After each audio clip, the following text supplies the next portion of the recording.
జరుగుతుంది. తెలంగాణకు సంబంధించి మనం కాళేశ్వరం లిఫ్ట్ రేవంత్ రెడ్డి వ్యాఖ్యల పైన కూడా ఇష్యూ జరుగుతుంది. ఇక్కడ ఏమైందంటే ఈ కాళేశ్వరం ఇరిగేషన్ ప్రాజెక్ట్ అనేది ఇప్పుడు రాజకీయ కేంద్ర బిందువు అయిపోయింది.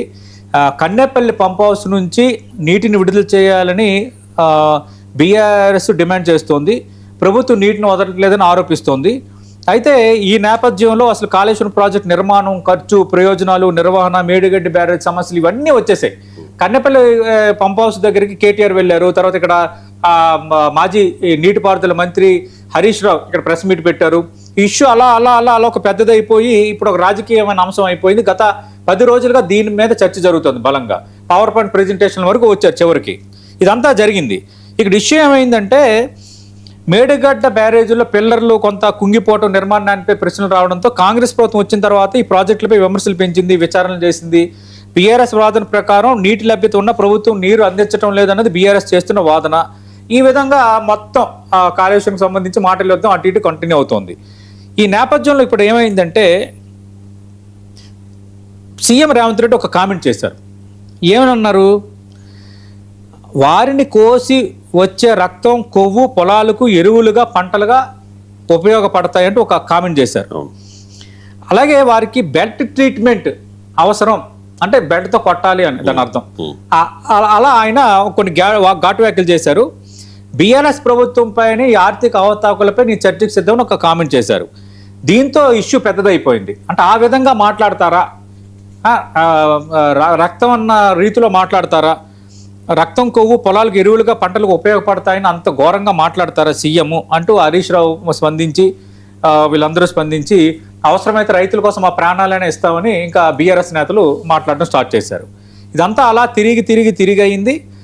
సీఎం స్థాయిలో ఇలాంటి భాష ఉపయోగించడం కరెక్ట్ కాదు అన్న అంశం, దీనిపై క్షమాపణ చెప్పాలని బీఆర్ఎస్ డిమాండ్ చేస్తోంది. బీఆర్ఎస్ కావాలనే అవినీతికి పాల్పడి రప్చర్ చేస్తోంది, ఆ ప్రభుత్వం చేస్తున్న ప్రతి పనిని రెండో కోణంలో చూపించే ప్రయత్నం చేస్తోంది అన్న అంశాన్ని కాంగ్రెస్ ఎత్తుకుంది. ఇప్పుడు ఏం చేశారంటే ఇంట్రెస్టింగ్గా ఇది ఎక్కడి వరకు వచ్చిందంటే సీఎం వ్యాఖ్యలకు నిరసనగా బీఆర్ఎస్ విద్యార్థి విభాగం, యువజన విభాగాలు రక్తదాన శిబిరాలు నిర్వహిస్తున్నాయి. ఇందుకు blood donation for Revanth Reddy's blood trust, అంటే రక్తాన్ని పొలాల్లో వేయాలన్నారు కదా, అందుకు దానికి కౌంటర్ లాగా, అంటే పొలిటికల్ కౌంటర్గా blood donation for Revanth Reddy's blood trust అనే ఒక పేరు పెట్టి ఈ విధంగా చేస్తున్నాయి. ఏదైనా కాంగ్రెస్ బీఆర్ఎస్ మధ్య ఇష్యూ అయితే పెద్దదైపోయింది. ఇక్కడ రకరకాలు ఏంటంటే ఈ తెలంగాణలో ఇంకా ఎన్నికలు రావడానికి 2 ఏళ్ళు ఉంది, కానీ ఇంక ఇప్పుడే ఎన్నికలు వచ్చేస్తున్నాయా, రేపు మాప ఎన్నికలు అన్నట్టుగా సవాళ్ళు, ప్రతి సవాళ్ళు జరుగుతూనే ఉన్నాయి. అలాగే బీజేపీ బీఆర్ఎస్ మధ్య కూడా ఈ మెట్రో కానీ హైదరాబాద్కి సంబంధించిన నిధులు గ్రేటర్ హైదరాబాద్ నేపథ్యంలోనే లేపుకుంటున్నారా అన్న చర్చ జరుగుతోంది. ఏదేమైనా ఒక ఇష్యూ క్రియేట్ అయిపోతుంది, రేపు మాప ఎలక్షన్స్ అన్నట్టుగా. కావాలనే ఒక ఇష్యూ అయితే పెద్దదైపోతుంది. పార్టీలు కూడా ఆ విధంగా ఉన్నాయి. మరి స్థానిక అంశాలే టార్గెటా, లేదంటే కొంత బీఆర్ఎస్ మాకు అడ్వాంటేజ్ వస్తుంది ప్రజల్లో అనేది చర్చ, లేదంటే ప్రభుత్వంపై వ్యతిరేకత పెరుగుతుంది కాబట్టి దీన్ని అడ్వాంటేజ్ తీసుకుని బీఆర్ఎస్ ఆలోచన చేస్తుందా, లేదంటే కాంగ్రెస్ బీఆర్ఎస్ అటాక్ చేస్తుంది కాబట్టి మనం వెనక్కి తగ్గకూడదు, మనం అంటే ఏంటో చూపించాలని చేస్తుందా అనేది ఒక చర్చ. ఇదే సందర్భంలో ఇంకో మాట కూడా ఉంది. జగ్గారెడ్డి మనకు తెలుసు కాంగ్రెస్ సీనియర్ నేత, ఆయన మాటల్లో సిద్దిపేట నుంచి పోటీ చేస్తామని చెప్పారు. అలాగే అంతకుముందు చాలామంది ఈ తరహా ప్రకటనలు చేశారు, సిద్దిపేట నుంచి మేము పోటీ చేస్తాము, సిద్దిపేటలో ఏదైనా తేల్చుకుంటాము అని రకరకాలుగా చేశారు. ఒకనొక సందర్భంలో సీఎంగా లేనప్పుడు రేవంత్ రెడ్డి కూడా కామెంట్ చేసినట్టుగా గుర్తు. ఈ విధంగా రకరకాలుగా ఉంది. ఇప్పుడు సిద్దిపేట పై పోటీ అనేది అదొక ఇష్యూ ఇప్పుడు. అలాగే మైనేపల్లి రోహిత్, సంగారెడ్డి ఎమ్మెల్యేగా ఉన్నారు, మైనేపల్లి రోహిత్ కూడా ఒక కామెంట్ చేశారు, మెదక్ ఎమ్మెల్యే మైనేపల్లి రోహిత్ కూడా కామెంట్ చేశారు. వీళ్ళు ఏంటంటే సిద్దిపేట అనేది హరీష్ రావుకి పెట్టని కోట.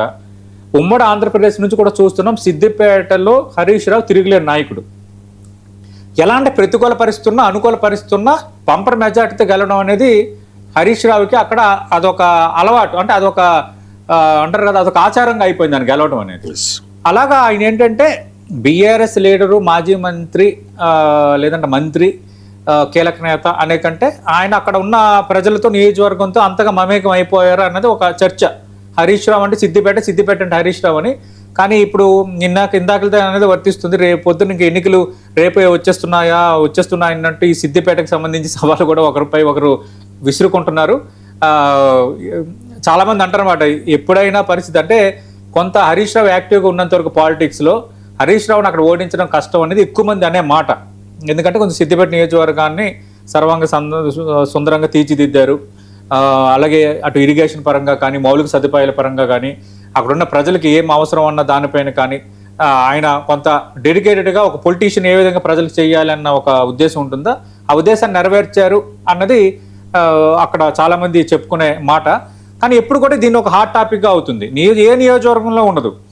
యాక్చువల్గా కొడంగల్లు, తర్వాత గజ్వేలు, ఎందుకంటే గజ్వేలు మాజీ సీఎం కేసీఆర్ నియోజకవర్గం, కొడంగల్ సీఎం రేవంత్ రెడ్డి నియోజకవర్గం. ఇలాంటి వాటిపై సవాళ్ళు ఉండాలి, కానీ సిద్దిపేటపై ఇలా సవాళ్ళు విసురుకోవడం అనేది కొంచెం ఇంట్రెస్టింగ్ ఫ్యాక్టరే. ఇలా ఏంటంటే తెలంగాణ రాజకీయం వేడెక్కింది, రేపు మాపు ఎన్నికలు అన్నట్టుగా నేతలైతే మాట్లాడుతున్నారు. మరి పబ్లిక్ ఎంతవరకు తీసుకుంటారు, దీనివల్ల ఎవరికి ప్రయోజనం అనేది లెటర్స్ వెయిట్ అండి. రైట్ అండి, థ్యాంక్ యూ సో మచ్ అండి సతీష్ గారు. చాలా అంశాలకు సంబంధించి చాలా ఇండెప్త్గా విశ్లేషణ అందించినందుకు. ఇది ఇవాల్టి స్ట్రైట్ టాక్. మరో అంశంతో మళ్ళీ కలుద్దాం.